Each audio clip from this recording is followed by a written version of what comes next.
আসসালামু আলাইকুম রহমতুল্লাহি ওয়া বারাকাতুহু। বাংলাদেশের অন্যতম একটি বড় মন্ত্রণালয় হচ্ছে স্থানীয় সরকার ও পল্লী উন্নয়ন যে মন্ত্রণালয়, সেই মন্ত্রণালয়।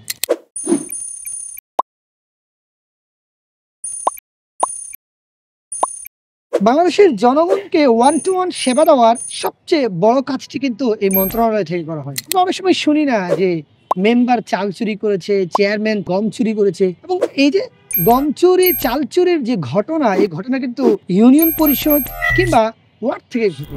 বাংলাদেশের জনগণকে সরকার প্রান্তিক লেভেল পর্যন্ত বিভিন্ন ধরনের যে সকল সুযোগ সুবিধা দিয়ে থাকে, সে সকল সুযোগ সুবিধা কিন্তু বন্টন হয় ইউনিয়ন পরিষদ এবং ওয়ার্ডের মাধ্যমে। আমরা সবসময় দেখি বিভিন্ন ভাতা কিংবা বিভিন্ন ধরনের যে সুযোগ সুবিধা, এই সুযোগ সুবিধাগুলো জনগণের কাছে না গিয়ে এই সুযোগ সুবিধাগুলো স্থানীয় যে রাজনীতিবিদ কিংবা মেম্বার চেয়ারম্যানের আত্মীয় স্বজনদের মধ্যে সবসময় বন্টন হয়। জনগণ এখান থেকে ঠিকঠাক মতো উপকৃত হয় না। আমরা আজকে একটি প্রপোজ করব।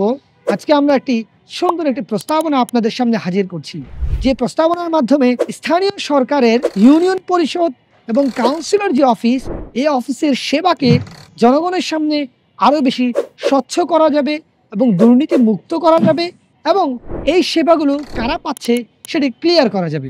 বাংলাদেশের প্রত্যেকটি ইউনিয়ন এবং প্রত্যেকটি ওয়ার্ড তার নিজস্ব ওয়েবসাইট থাকতে হবে, এবং যে ওয়েবসাইট, সেই ওয়েবসাইটের মাধ্যমে ওই অঞ্চলে কিংবা ওই ওয়ার্ডের মধ্যে সরকারের কি কি ধরনের সেবা রয়েছে সেটি পরিষ্কার করে লিখে নিতে হবে। এবং পাশাপাশি এই সেবাগুলো কারা কারা পাচ্ছে, অর্থাৎ একটি নির্দিষ্ট এলাকাতে বয়স্ক ভাতা কারা পাচ্ছে, প্রতিবন্ধী ভাতা কারা পাচ্ছে, বিধবা ভাতা কারা পাচ্ছে, সরকারের চালের টাকা কারা পাচ্ছে, সবকিছু পরিষ্কার করে দিতে হবে। এতে করে স্থানীয় যে এলাকা, সেই এলাকাতে গরিব মানুষগুলো, অর্থাৎ যাদের প্রয়োজন, তারা ঠিকঠাক মতো সেবাগুলো পাচ্ছে কিনা কিংবা তাদের কাছে এই সেবাগুলো যাচ্ছে কিনা সেটা জনগণ নিজেই দেখতে পাবে।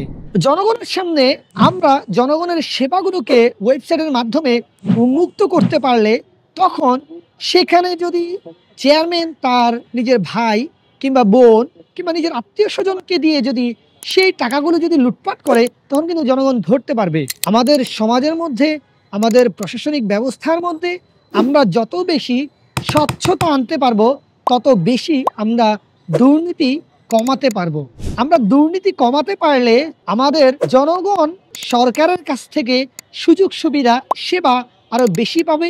আমাদের রাষ্ট্র এবং আমাদের স্থানীয় যে সরকার, সেই সরকারের সার্ভিস এবং সেই সরকারের সেবা আরো বেশি স্মুথ হবে, এবং জনগণ আগামী দিনে আরো বেশি উপকৃত হবে।